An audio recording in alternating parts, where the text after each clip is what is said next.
Hello and welcome to Straight Talk with me, Sifiso Mahlangu. Tonight I have the president of COSATU, Mr. Sdumo Dlamini. Mr. Dlamini, I welcome you to the show. Good evening. Thanks very much, Sifiso, and thank you for having us here once more. You just flew in from the U.S. Thank you for making me a priority. Well, we had to give you a priority, like we don't deny interviews, and thank you for understanding, because you should have done that before I went abroad. Makosi Khoza has officially resigned from the ANC. What do you think of that? I would rather leave that with the comments that the ANC has made on it, accepting the resignation, because we are in a season of madness. And many things are happening. I've once warned at one of COSATU's meetings that we are in this period. It's going to be tough and getting more tougher. But I would rather leave it to the comment that the ANC has made about Makosi Khoza's resignation.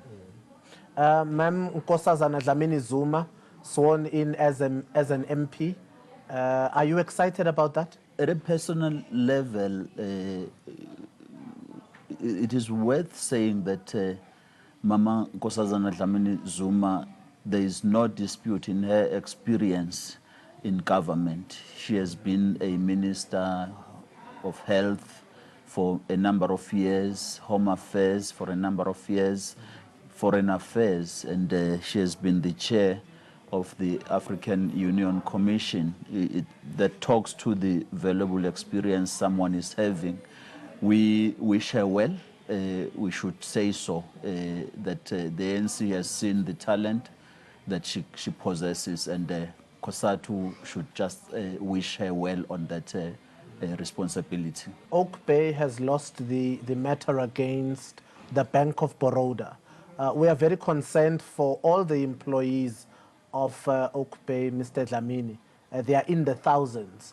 You're president of the biggest labor federation in this country, yes. the second biggest in Africa. The continent. What do you think of this?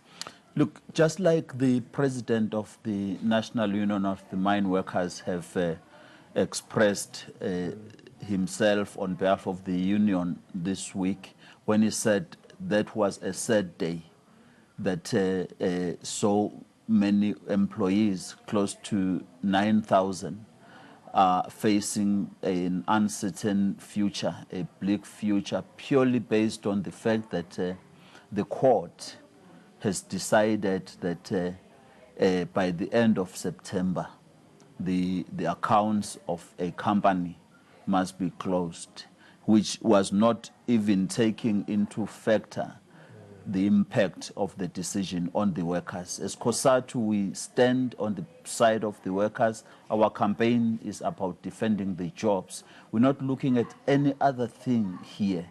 We are concerned about those workers who are not sure how this problem will be solved by the employer that they are facing right now. And indeed, COSATU will be working with the National Union of the Mine Workers and other workers who do not even belong to any union in that space to see how this matter can be resolved. It's so sad indeed. Do you think that the banks have played in a political field? That the unfortunate situation in South Africa right now is that we fail to read and see what is unfolding in this country, which is a continuous battle between the capitalist bloc and the working class. But at this instance, the capitalist or the dominant imperialistic side of the divide has gained some confidence that they are winning the battle. And that's the very unfortunate part, because they then do these things. Now we have the banks which have ventured into the political space and are engaged in the politics of the country, because they are using the space that has been created by the political environment, and workers, the poor, the working class at the same time suffer the actions of the bank. We would condemn. Actually, we have said before, it is unfair for the banks to can take a decision that will destroy the jobs. We're in a campaign for jobs this week, this month, on the 27th of September. There's a general strike. Involved in that strike is also the defense of the job.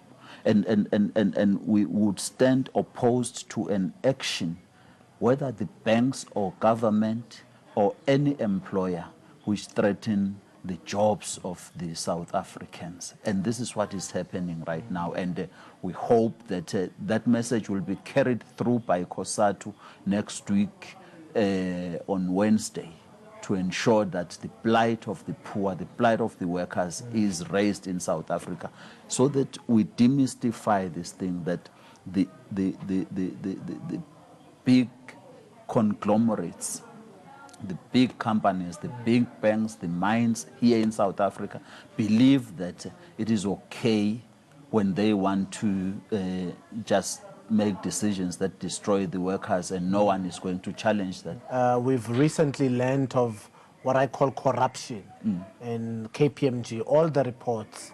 My immediate concern was, what about the reports of the public protector to which KPMG assisted in?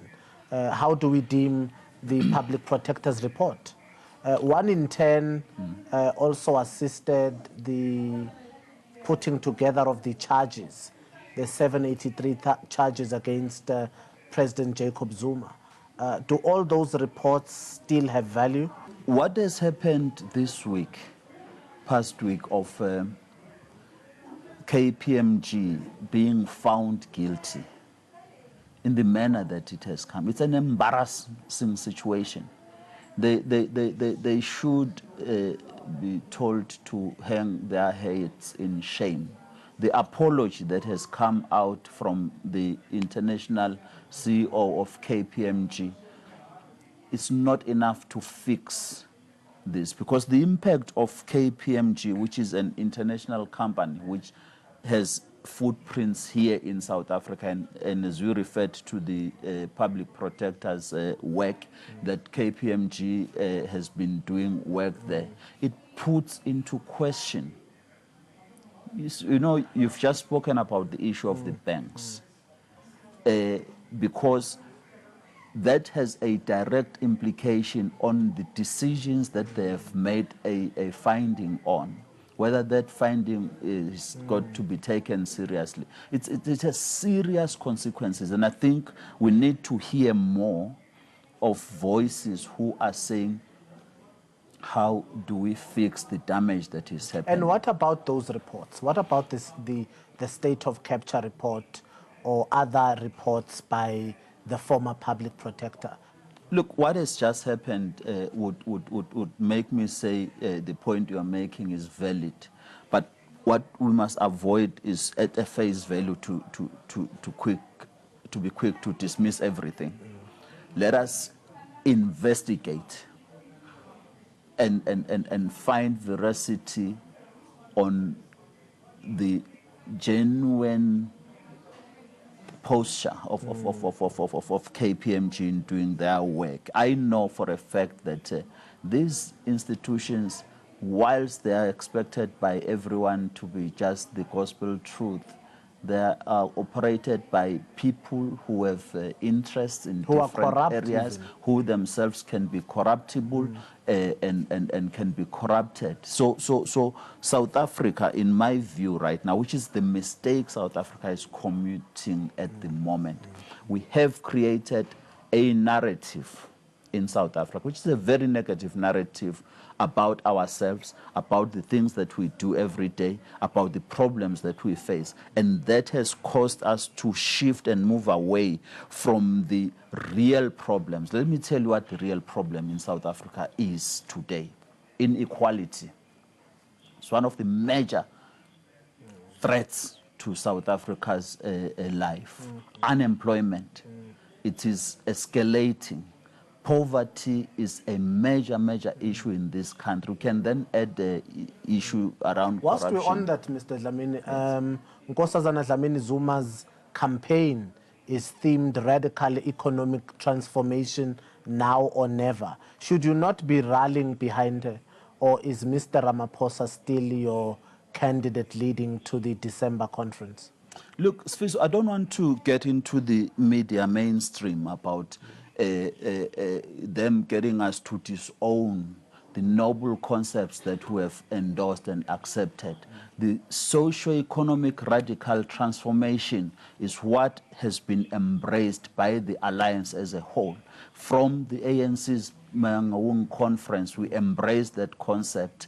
If people want to allocate it to Nkosazana Dlamini Zuma, it should not mean that then we should disown the concept. We cannot do so. That campaign is very, very critical. What we will be calling for everybody who embraces radical economic transformation, please live up to the concept, live up to the term, and ensure that we fight for equality in this country. We fight for the eradication of poverty in this country. We employ more people as opposed to what is happening right now. So radical economic transformation must happen. It's a must for South Africa, and we should not vulgarize that term in any way whatsoever. Mr. Johan Rupert doesn't share your sentiments. He thinks radical economic transformation is an aim for stealing. It is an attempt for corruption and the chowing of state coffers. What do you think of that? We don't agree with that analogy of Mr. Rupert. Actually, you would not expect Johan Rupert to even embrace radical economic transformation, because himself, his father, are the custodians of the discrimination that has happened in South Africa. When you talk state capture, they are one of the beneficiaries of state capture here in this country. We should not run away and shy away from those things, which is why, as COSATU, we will still refuse to be neutralized, to be diverted from the concrete traditional principles that we hold. Capitalism and imperialism, or monopoly capital or white monopoly capital, remains an issue for South Africa. And Johan Rupert will always speak in defense of that all the time. Are you still rallying behind Mr. Cyril Ramaphosa as your leader, as the ANC's future president? Yes, COSATU is indeed very firm on that. Deputy President Cyril Ramaphosa should become president of the ANC if the ANC branches so wish, would accept that. And there are activities all over the country that are trying to propel and campaign for that. And we have said so. You've also said that you are not electing a pope. We've said we're not giving Comrade Cyril Ramaphosa a blanket check or a blank check. We're not expecting him to when he's then the president, leads a collective that will still embrace neoliberal policies, which are a current situation as things obtain now. We would expect him to ensure that with his collective, labor brokers are banned in this country, the e-tolls are scrapped in this country, we fight for job creation, anti-corruption. He unites the ANC with his collective. Would expect him to ensure that he tells business they must do away from exploiting workers at the workplace. But surely that is not the responsibility of Mr. Ramaphosa alone. Yeah. That responsibility can be fitted by Mr. Zweli Mkhize, Ms. Nkosazana Dlamini Zuma, Ms. Lindiwe Sisulu. Surely those comrades of yours can also fit this responsibility. Why do you rally behind Mr. Ramaphosa only? Yes, because COSATU has chosen him. It's a decision that is a COSATU decision. That decision remains, and that's the work that COSATU is doing right now in ensuring that he wins. COSATU has said so before. So you're not going to tell me of another name. Why did COSATU support, or why does COSATU still support or call for President Jacob Zuma to step down? The man is leaving in December. Yeah. Why do you still call, even in September of 2017, for him to step down? Look, remember that call was made in March, just immediately after there was a cabinet reshuffle, which took everybody by a storm. And immediately after that, we sought to have some meetings with the ANC. I must say here that actually the president himself met with the leaders of COSATU, the president of COSATU and the general secretary of COSATU about that matter. But we took that decision informed by that, and we're hoping that the ANC would then implement such a decision. They have not done so, but our call still remains. This has been an interesting week in politics. Nkosazana Dlamini Zuma heads back to Parliament. This is 9 years after former President Thabo Mbeki resigned, as I said. Is this Mangaung reloaded?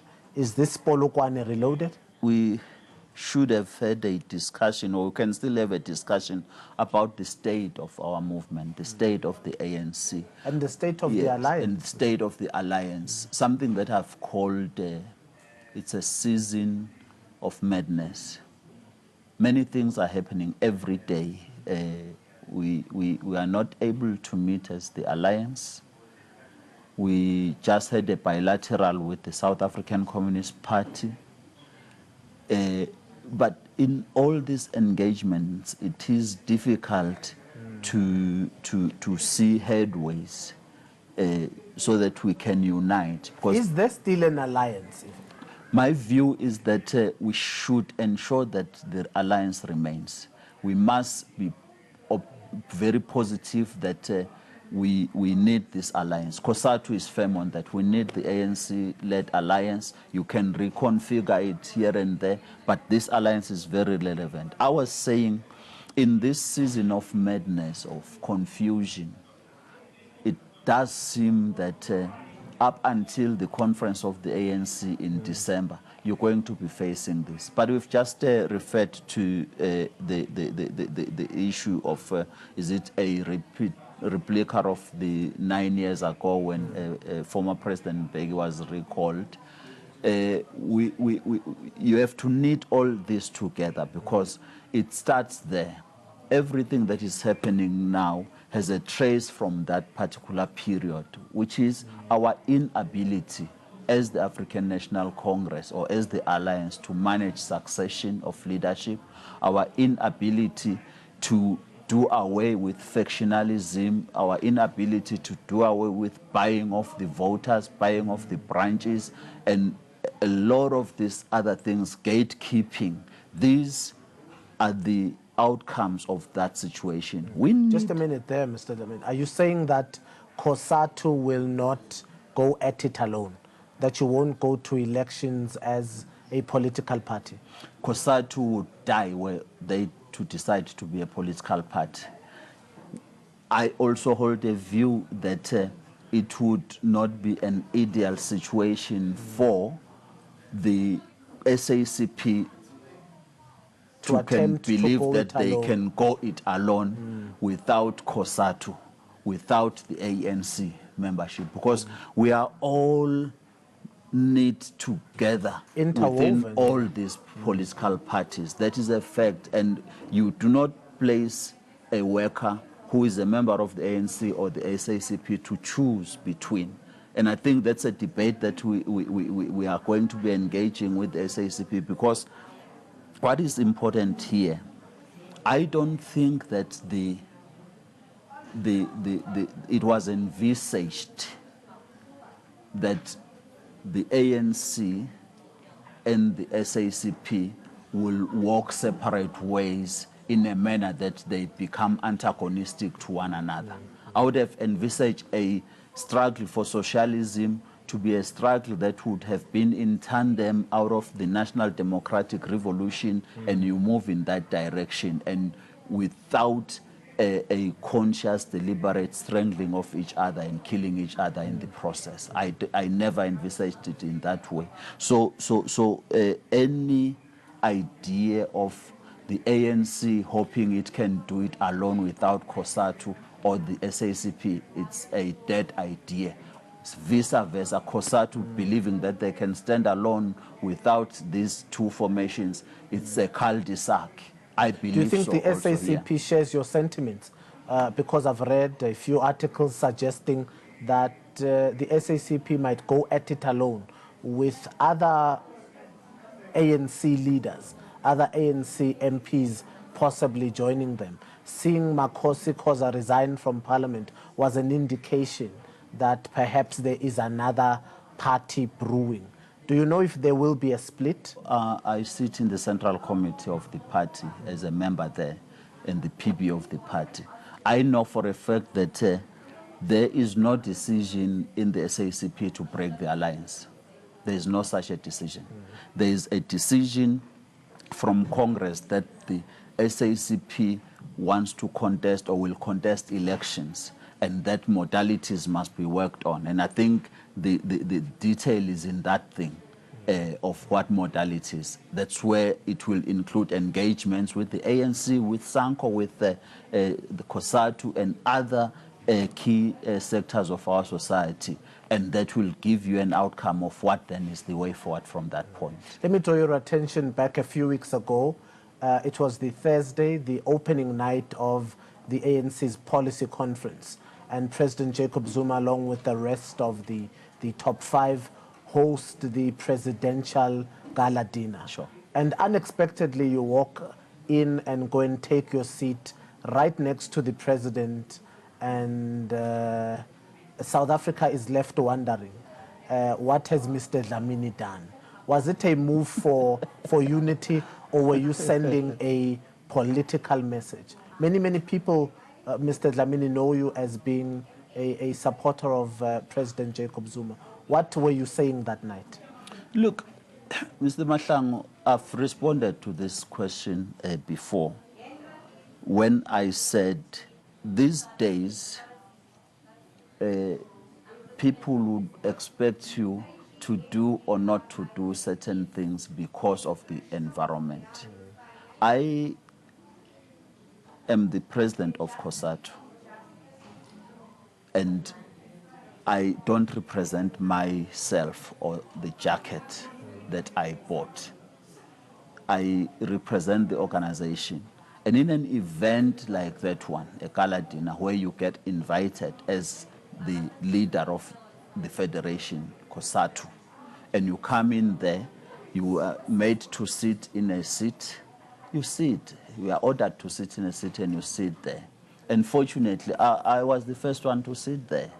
I didn't know it was also going to be the president sitting there. Okay. Now, do people expect immediately the president is ushered in to sit next to me, I must then run away? Yeah, it was the top table, Mr. Dlamini. There were only 3 seats there. It was President Jacob Zuma, Mr. Patrice Motsepe, and it was the president of COSATU, Mr. Sdumo Dlamini. Look, there were more than that. There were more than that, and the seats were more than that. But my point is, should Sdumo come to an event of the ANC as president of COSATU, told to sit there, should he ask a question, where is Zuma going to sit, so that he runs away from that seat? Or should, when Zuma comes and made to sit here, Sdumo must then run away? I'm not that irresponsible type of a human being. I respect myself, I respect COSATU, I respect the ANC. So I don't know why people would make an issue out of that, because that does not even relate to the positions the federation has taken. Let's talk about state capture. Yes. COSATU holds a march against state capture. In this march, are you looking to gain support for there to be a judicial commission of inquiry going back as far as 1994? Are you going to look at the holistic state capture, or is this going to be another assault on the Gupta family? That is a Section 77 certificated march at NEDLEC on the application by COSATU to act against state capture in the Republic of South Africa. And we've advanced a view that we must broaden, go beyond what the public protector have said, broaden the inquiry into before, starting from 1994. Before that, you must also broaden it to the private sector so that you are able to deal with it concretely. Yes, the Guptas are part of that, but you go beyond that. If you are genuinely wanting to deal with a problem of state capture, which is a problem in South Africa, corporate capture, white monopoly capital is a factor in the Republic of South Africa. Remember, we're colonized in a special way. That's why we call it colonization of a special type. It is the monopolies, whites in South Africa. Talk about land, talk about banks, talk about the commanding heights of the economy of South Africa. That's what is reflected here. So COSATU says, yes, we support the idea of a commission of inquiry on state capture and corruption, but deepen it so that you reach to the core of the problem. And we'll be marching, yes, on the 27th throughout the country to raise the blight against corruption, but also very critical because corruption, because corporate capture or state capture does lead to job losses or people unable to find the jobs they need because spaces have been monopolized by certain individuals. We have to defend the jobs of the workers, which is why the threatened jobs in the mining sector where those workers employed by the Oak Bay company. When are you marking against the banks? We have marched against the banks. We will continue to march against the banks. As COSATU, we do that almost within the program that we're doing. Yes, sir. Yeah. Remember, last year we marched against the banks. We did. Okay. Yeah. Yeah. Thank you for coming, Mr. Dlamini. We're sadly out of time. I wish to speak to you in December. The callers will be off then. Yeah. Thank you very much for having us, and I hope we were able to help your show. Thank you so much. I appreciate your time. Thanks. Yeah. And that was Mr. Sdumo Dlamini, the president of COSATU, speaking candidly to me. It is 2017. We're well on our way to the ANC's elective conference. I am Sifiso Mahlangu. This is Straight Talk. Thank you for watching. Pray for South Africa.